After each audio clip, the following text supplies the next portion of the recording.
नमस्कार दोस्तों, मैं हूं doctor Pradeep Verma, consultant neuropsychiatrist Sanjay Gandhi Amethi. दोस्तों, हम आज बात करेंगे अल्जाइमर दिवस के बारे में।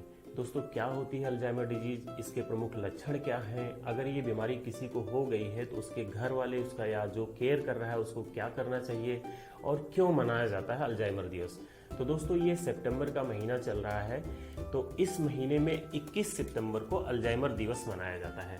दोस्तों, इस दिवस को मनाने के लिए हमारी सरकार जो है हर साल एक थीम देती है। जैसे कि इस साल का जो थीम है, know about dementia and know about the Alzheimer. साथ साथ में इस साल की एक थीम और है, पोस्ट डायग्नोसिस सपोर्ट। तो सबसे पहले अगर किसी मरीज की डायग्नोसिस अल्जाइमर डिजीज बनती है तो आपको क्या सपोर्ट देना चाहिए मरीज को, उसके बारे में इस साल लोगों को अवेयर किया जा रहा है। दोस्तों, हम बात करना चाहेंगे क्या होती है अल्जाइमर। जैसा कि हम सभी जानते हैं कि हमारा दिमाग ही हमारे शरीर का सब कुछ होता है, यही हमारी सारी गतिविधियों को नियंत्रित करता है। अगर हमारे दिमाग में कोई भी डिस्टरबेंस होता है तो हमारे हर एक एक्टिविटी में कुछ ना कुछ चेंजेस देखने को मिलते हैं। तो होता क्या है अल्जाइमर बीमारी में, हमारा जो ये क्रोमोसोम होता है, नॉर्मली हमारे क्रोमोसोम के ऊपर कई सारे ऐसी प्रोटीन पाई जाती हैं, जैसे कि हमारा क्रोमोसोम नंबर 21 और क्रोमोसोम नंबर 14 और क्रोमोसोम नंबर 1। इस पे ये देखा गया है कि 21 नंबर क्रोमोसोम पे हमारी एक अल्जाइमर प्रिकर्सन प्रोटीन होती है और क्रोमोसोम नंबर 14 पे प्रीसिनाइलिन प्रोटीन पाई जाती है और क्रोमोसोम नंबर 1 पे प्रीसिनाइलिन 2 प्रोटीन पाई जाती है। दोस्तों, जब इन क्रोमोसोम में कोई जीन म्यूटेशन होता है तो हमारे दिमाग में एबनॉर्मल प्रोटीन का प्रोडक्शन होने लगता है। ये एबनॉर्मल प्रोटीन जो होती है हमारे न्यूरॉन्स पे जाकर डिपॉजिट होने लगती है और बीटा एमाइलोइड प्लेक्स और टेंगल का फॉर्मेशन करती है, जो कि हमारे ब्रेन के लिए बहुत टॉक्सिक होते हैं और हमारा ब्रेन जो है धीरे धीरे डिस्ट्रॉय होने लगता है, हमारा ब्रेन सिकुड़ने लगता है, उसकी एट्रोफी होने लगती है, जिसकी वजह से बहुत सारे साइन एंड सिम्टम, जिसको हम लक्षण कहते हैं मरीजों के अंदर ये देखने को मिलते हैं। बात करेंगे क्या प्रमुख लक्षण होते हैं अल्जाइमर बीमारी के।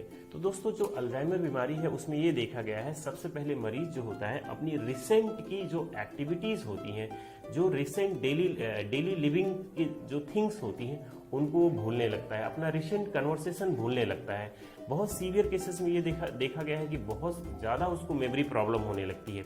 सबसे पहले तो वो घर वालों के चेहरे को नहीं रिकॉग्नाइज कर पाता है, या उसने कल शाम को क्या खाना खाया था ये नहीं पहचान पाता है। जब हम उससे पूछते हैं कि आपकी डेट ऑफ बर्थ है, इवन कुछ मरीज अपनी डेट ऑफ बर्थ को भी नहीं पहचान पाते हैं, आप कहाँ के रहने वाले हैं। लोग इवन यहाँ तक भूल जाते हैं कि अपना जो फैमिली सराउंडिंग है उसको भी नहीं पहचान पाते कि हमारा घर क्या है। कभी कभी मरीज हमारे पास आके कहता है, मरीज के घर वाले आके बताते हैं कि हम अभी जहाँ पे रह रहे हैं, हमारा मरीज बार बार बोलता रहता है कि ये नहीं, हमारा ये घर नहीं है, हमको अपने घर ले चलो। जबकि मरीज अपने वास्तविक घर पे रह रहा होता है, लेकिन मरीज को पता नहीं चलता है कि वो कहाँ पे रह रहा है। फिर हम बात करते हैं इसके अगले सिम्टम की। इसमें ये देखा गया है कि मरीज के दिमाग में वर्ड फाइंडिंग की डिफिकल्टी होने लगती है, मरीज को अपने शब्द ढूंढने में दिक्कत होती है। तो बार बार मरीज जो होता है कि अपने एक ही शब्द को रिपीट करता है, जो भी स्टेटमेंट होता है बार बार उसी को रिपीट करता है, कभी कभी एक ही क्वेश्चन को बार बार करता रहता है, इससे बहुत ज़्यादा दिक्कत होती है। फिर आगे जैसे जैसे बीमारी बढ़ती जाती है, ये देखा गया है कि मरीज के अंदर जो उसका जजमेंट है वो कम होने लगता है, उसकी रीजनिंग पावर कम होने लगती है, उसकी थिंकिंग इम्पेयर्ड हो जाती है, उसके विचार जो होते हैं बिल्कुल अलग अलग टाइप के हो जाते हैं। फिर लास्ट में ये भी देखा गया है कुछ मरीज ऐसे होते हैं जिनकी पर्सनालिटी चेंज होने लगती है, जिनका बिहेवियर चेंज होने लगता है। वो मरीज बहुत ज़्यादा ऑड एक्टिविटी करने लगते हैं, कभी कभी इररिलेवेंट टॉक आ जाती है मरीज के अंदर, कभी कभी बहुत ज़्यादा इरिटेशन होता है, मरीज डिप्रेशन की तरफ भी जाने लगता है, मरीज को इंसोम्निया हो जाती है, स्लीप प्रॉब्लम होने लगती है।